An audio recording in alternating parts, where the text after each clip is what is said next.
Hello बच्चों, कल हम लोग विशिष्ट ऊष्मा के बारे में पढ़ रहे थे। तो विशिष्ट ऊष्मा की परिभाषा ये थी कि किसी पदार्थ को दी गई ऊष्मा की वह मात्रा जो उस पदार्थ के एकांक द्रव्यमान के ताप में एकांक वृद्धि करने के लिए आवश्यक होती है, पदार्थ की विशिष्ट ऊष्मा कहलाती है। तो इसका सूत्र हमने निकाला था विशिष्ट ऊष्मा का, C बराबर डेल्टा Q बटे M डेल्टा T, ये सूत्र निकाला था। यहाँ से मात्रक निकाल देंगे। तो देखो ये ऊष्मा ऊपर आ रही है, इसका मात्रक होता है कैलोरी। द्रव्यमान का मात्रक ग्राम, अगर है कैलोरी लिखेंगे तो ग्राम, और ताप का मात्रक होता है डिग्री C। तो इस तरीके से इसका मात्रक हो जाएगा। इससे पहले एक आई थी ऊष्मा धारिता। तो एक हो गई विशिष्ट ऊष्मा और एक हो गई ऊष्मा धारिता। तो इन दोनों में अंतर क्या होता है भाई? तो देखो अंतर ये होता है, ये जो विशिष्ट ऊष्मा होती है वह पदार्थ का गुण होता है। कहने का मतलब ये हुआ कि एक ही प्रकार के पदार्थ के द्रव्यमान चाहे कितने भी हों, चाहे 1 किलोग्राम हो चाहे 2 किलोग्राम हो, लेकिन पदार्थ एक ही तरीके का हो, जैसे लोहा है या तांबा है, तो उसकी जो विशिष्ट ऊष्मा होगी वो एक समान होगी। ठीक है। और ऊष्मा धारिता वस्तु का गुण होता है। कहने मतलब ये हुआ कि अगर द्रव्यमान बदलेगा तो ऊष्मा धारिता भी बदल जाएगी। ये अंतर होता है दोनों में। ठीक है। इसके बाद आता है कैलोरी मिति का सिद्धांत। कैलोरी मिति का सिद्धांत। देखो कैलोरी मिति का सिद्धांत ये बताता है, जैसे दो वस्तुएं हैं और दो वस्तुएं एक दूसरे के पास पास रखी हुई हैं, तो जिस वस्तु का ताप ज़्यादा होगा उस वस्तु से ऊष्मा कम ताप वाली वस्तु में जाना शुरू हो जाएगी, और तब तक जाएगी जब तक कि दोनों वस्तुओं के ताप एक समान ना हो जाएं। देखो ऐसे समझ लीजिए, जैसे कोई बाल्टी में पानी भरा हुआ है और उस पानी का ताप है सपोज करो 20 डिग्री C। हमने क्या किया, उसमें पानी मिला दिया 30 डिग्री C वाला, और ठीक है, तो दोनों पानी कुछ देर बाद आपस में मिल जाएंगे। तो जिसका ताप 30 डिग्री C था उसका ताप घट जाएगा, और जिसका ताप था 20 डिग्री C उसका ताप बढ़ जाएगा। तो ये ताप घटा बढ़ा क्यों भाई? क्योंकि जिसका ताप ज़्यादा था उसने ऊष्मा कम ताप वाले को दे दी, और उसका ताप कम था तो उसने ऊष्मा उससे ले ली। तो जितनी ऊष्मा उसने ली उतनी ऊष्मा दूसरे ने उसको दी होगी। तो हम इसको इस तरीके से लिख सकते हैं कि दी गई ऊष्मा बराबर ली गई ऊष्मा, यानी एक ने ऊष्मा दी और एक ने ऊष्मा ली। तो ये कहलाता है कैलोरी मिति का सिद्धांत। ये इस तरीके से लिख सकते हैं इसको कि जब दो भिन्न भिन्न तापों वाली वस्तुओं को परस्पर संपर्क में रखा जाता है तो ऊष्मा ऊंचे ताप वाली वस्तु से नीचे ताप वाली वस्तु में जाने लगती है, जब तक कि दोनों वस्तुओं के ताप समान ना हो जाए। लिख देता हूँ मैं, जब दो भिन्न भिन्न तापों वाली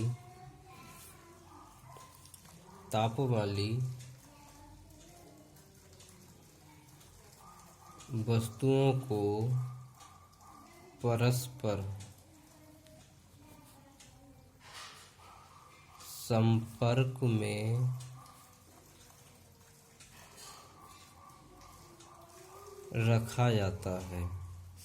रखा जाता है तो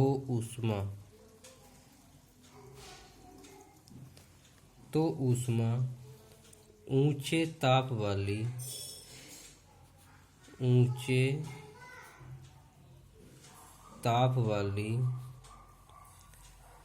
वस्तु से ऊंचे ताप वाली वस्तु से नीचे ताप वाली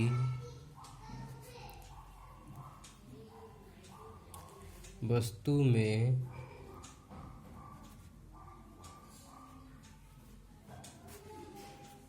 जाने लगती है, जाने लगती है। जब तक कि जब तक कि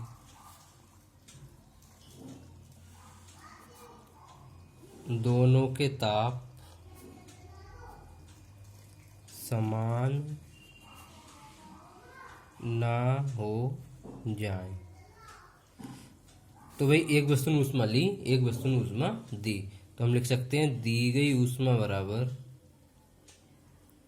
दी गई ऊष्मा बराबर ली गई ऊष्मा। यह है कैलोरीमिति का सिद्धांत। अब देखो, जो जल की विशिष्ट ऊष्मा थी उसके हमारे दैनिक जीवन में क्या क्या उपयोग है वो देखते हैं हम। ठीक है, जल की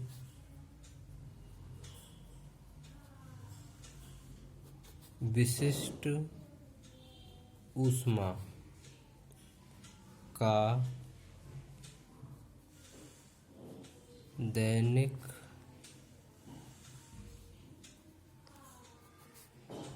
जीवन में उपयोग। देखो भाई, ये जो जल होता है इसकी विशिष्ट ऊष्मा बहुत ज़्यादा होती है। तो ज़्यादा होने की वजह से जल में एक विशिष्ट गुण आ जाता है, जिसकी वजह से जल ना तो जल्दी गर्म होता है और ना ही जल्दी ठंडा होता है। समझ में आई बात? ना जल जल्दी गर्म होगा और ना जल्दी ठंडा होगा। तो उसकी विशिष्ट ऊष्मा बहुत ज़्यादा होती है, इसीलिए ऐसा होता है। तो जहाँ जहाँ हमें शीतलक की आवश्यकता होती है वहाँ हम जल का उपयोग करते हैं। तो इसमें पहला है, रोगी की सिकाई गर्म जल की बोतलों से की जाती है। देखो, जैसे किसी रोगी को ठंड वगैरह लग रही है, ठीक है, या फिर कहीं जो है उसको हमें ऊष्मा देनी है, ठीक है, तो उसकी जो सिकाई है, जो रोगी की सिकाई है, वो हम गर्म जल की बोतलों से ही करते हैं। रोगी की सिकाई गर्म जल की बोतलों से की जाती है। आपने देखा होगा कहीं अगर सिकाई करनी होती है तो क्या करते हैं, बोतलों में गर्म पानी भरते हैं और उससे रोगी सिकाई करते हैं। तो ऐसा इसलिए किया जाता है क्योंकि जो जल होता है वो काफ़ी देर तक गर्म बना रहता है और उसके संपर्क में जो भी चीज़ आएगी उसको भी वो गर्म कर देगा। यानी और पदार्थ से जो ऊष्मा प्राप्त होगी हमें, उसकी तुलना में जल से प्राप्त होने वाली ऊष्मा का मान ज़्यादा होता है। अब जैसे दूसरा है, समुद्र के पास वाला जो स्थान होता है वहाँ की जलवायु समशीतोष्ण रहती है। कहने मतलब ये हुआ कि जो जगह समुद्र के पास है वहाँ का ताप हमेशा एक समान रहता है। तो वो इसीलिए रहता है कि वो पानी की मात्रा ज़्यादा होती है तो पानी जल्दी गर्म होता नहीं है, इसलिए वहाँ का टेम्परेचर एक समान बना रहता है। अगला, किसान जाड़ों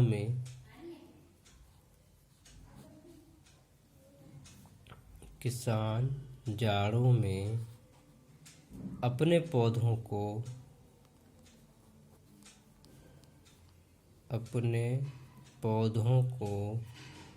पाले से बचाने के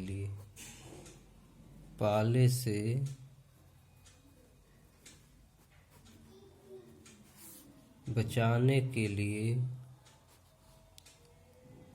खेत में जल भर देता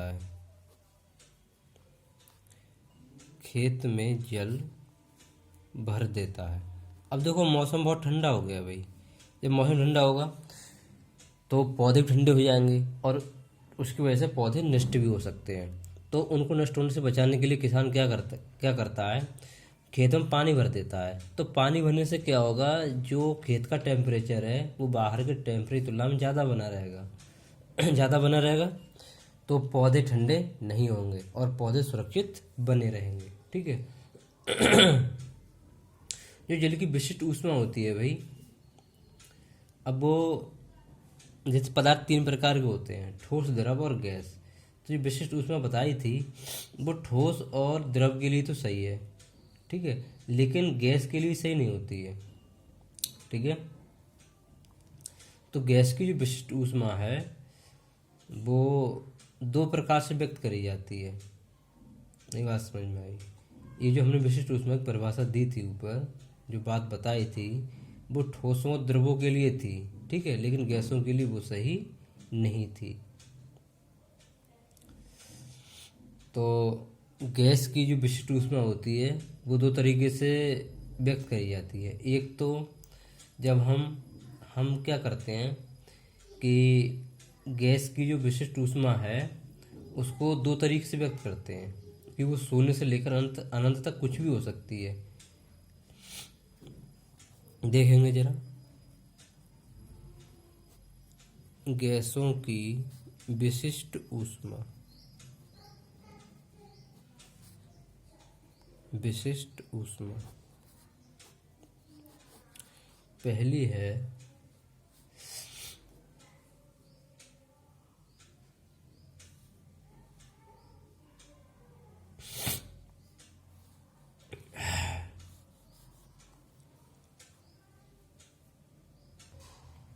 देखो, पहली होती है स्थिर आयतन पर विशिष्ट ऊष्मा। इसमें क्या होता है, हम क्या करते हैं, गैस पर दबाव डालते हैं और उसका आयतन स्थिर कर देते हैं, ठीक है, क्या कर देते हैं, आयतन स्थिर कर देते हैं। और गैस पर हम दबाव डालते हैं, जब गैस पर दबाव डालते हैं तो गैस का ताप बढ़ेगा, गैस का क्या होगा, ताप बढ़ेगा, लेकिन उसको बाहर से कोई ऊष्मा नहीं दी गई है, ठीक है। यदि गैस को क्या करेंगे, संपीड़ित करेंगे, संपीड़ित करें, तब तब क्या होगा, ऊष्मा दी नहीं गई बाहर से, तो Q बराबर हो जाएगा 0। तो सूत्र था हमारे पास C बराबर Q बटे M डेल्टा T। अब Q का मान 0 है तो 0 बटे M डेल्टा T, तो क्या हो जाएगा, 0। तो इस कंडीशन में विशिष्ट ऊष्मा क्या हो जाएगी, 0 हो जाएगी। और दूसरी स्थिर, और इस कंडीशन में जो विशिष्ट ऊष्मा होती है उसको लिखते हैं हम CV से। किससे लिखेंगे, CV से, या यहाँ पर CV लिख देते हैं। और स्थिर दाब पर जो विशिष्ट ऊष्मा होती है, स्थिर दाब पर विशिष्ट ऊष्मा,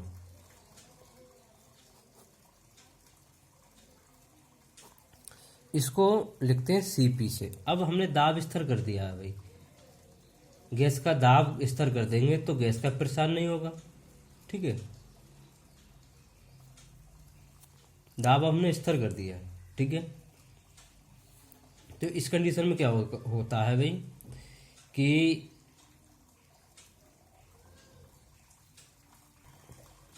इस कंडीशन में क्या करते हैं हम, जैसे गैस का दाब स्थिर है और हमने क्या किया, गैस का अचानक से प्रसार कर दिया, क्या कर दिया, गैस का अचानक से प्रसार कर दिया।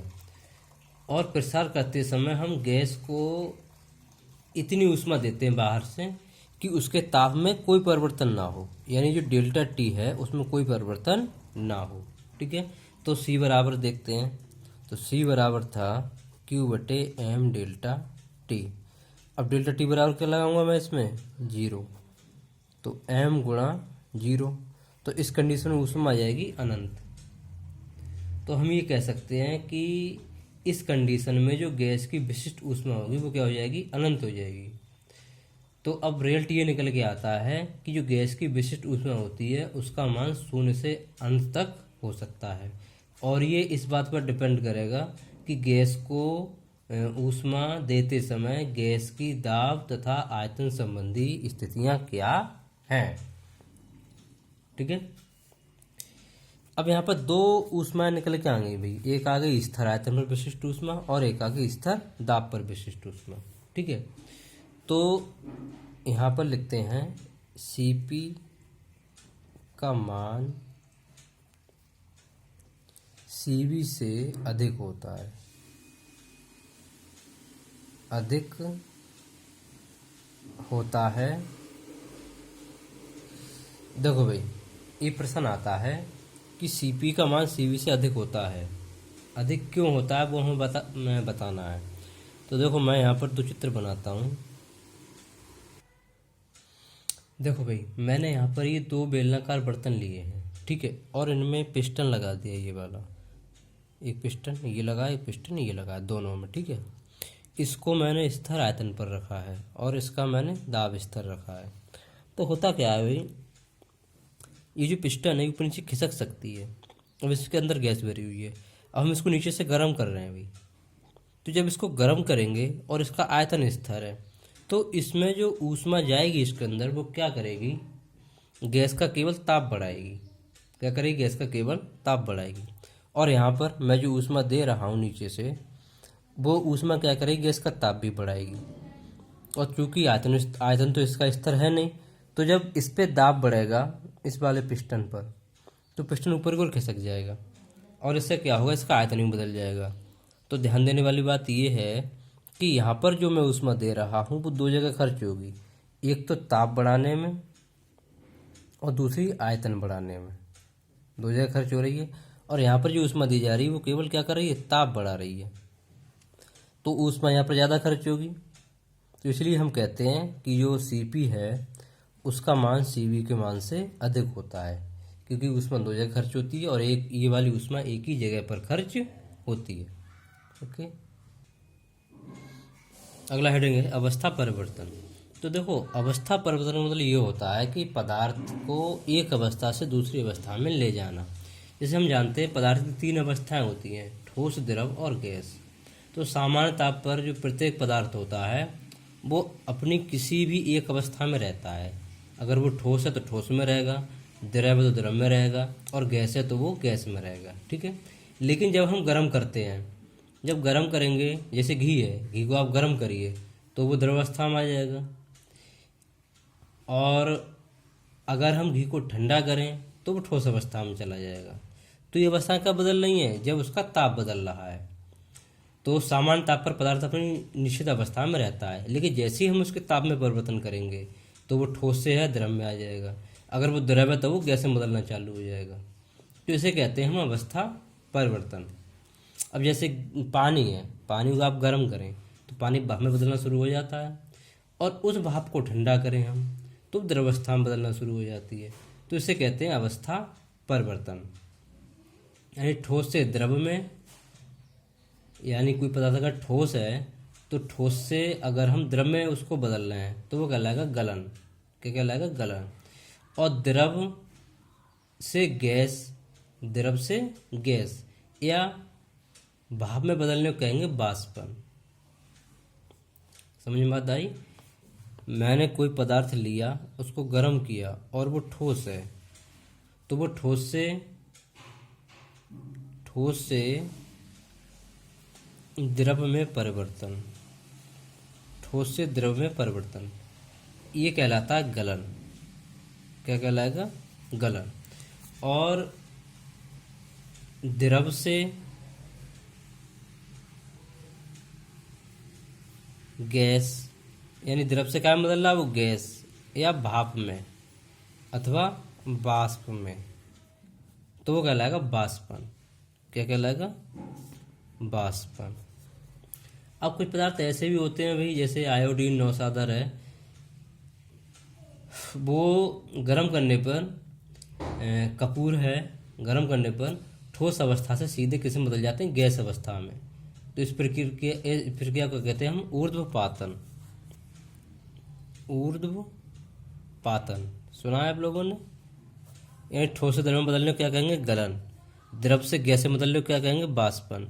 और ठोस से सीधे लिख देते हैं, ठोस से सीधे गैस में बदलना, सीधे गैस में बदलना क्या कहलाता है, ऊर्ध्वपातन।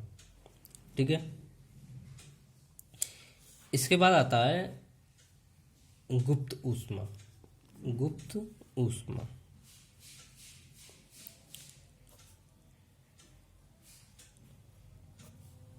गुप्त ऊष्मा। देखो, गुप्त ऊष्मा का मतलब ये होता है, जैसे कोई पदार्थ हमने गर्म किया, पदार्थ को हमने क्या किया, गर्म किया। तो गर्म करने से क्या होता है, उसका ताप बढ़ जाता है, और जब वो एक विशेष ताप पर पहुंच जाता है तो उसका ताप स्थिर हो जाता है। ताप क्या हो जाएगा, उसका स्थिर हो जाएगा। और ताप जब स्थिर हो गया तो फिर हम ऊष्मा दिए जा रहे हैं उसको, तो उसके बाद क्या होगा, जो ठोस पदार्थ था जिसको हम गर्म कर रहे थे वो गलना प्रारंभ हो जाता है। क्या हो जाता है, गलना। और उसमें ऊष्मा दी जा रही है उसको, उसका ताप नहीं बढ़ाएगी, बल्कि क्या करेगी, उसकी अवस्था को परिवर्तित करेगी। तो इसे कहेंगे हम गुप्त ऊष्मा।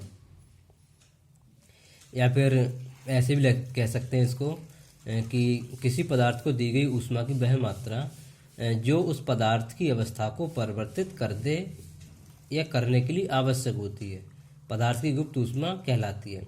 अब ये दो प्रकार की होती है भाई, एक होती है गलन की गुप्त ऊष्मा और एक होती है वाष्पन की गुप्त ऊष्मा। अब जैसे पदार्थ ठोस है, ठोस अवस्था में है, और हमने उसको गर्म करना चालू किया तो उसका ताप बढ़ेगा और वो अवस्था को परिवर्तित करना शुरू कर देगा। तो उस समय जो ऊष्मा दी जा रही है वो कहलाएगी गलन की गुप्त ऊष्मा।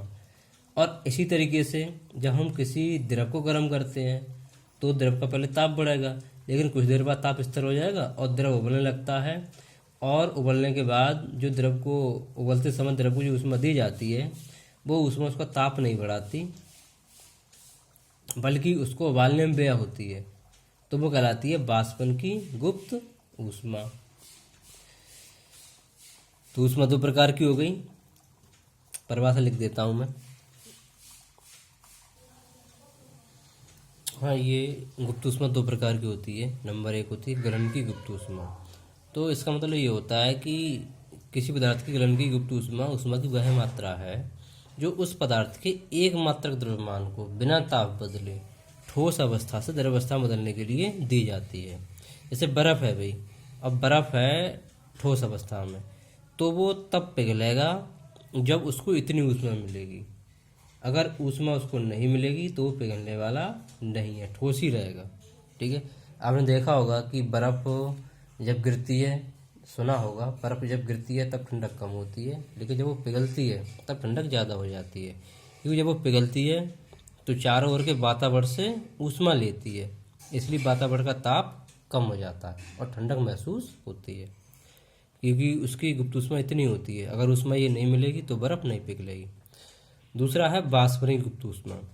तो इसका मतलब ये होता है कि जैसे कोई पदार्थ द्रव अवस्था में है, अब उसको हम गर्म कर रहे हैं तो वो किस में बदल जाएगा, वाष्प में बदल जाएगा।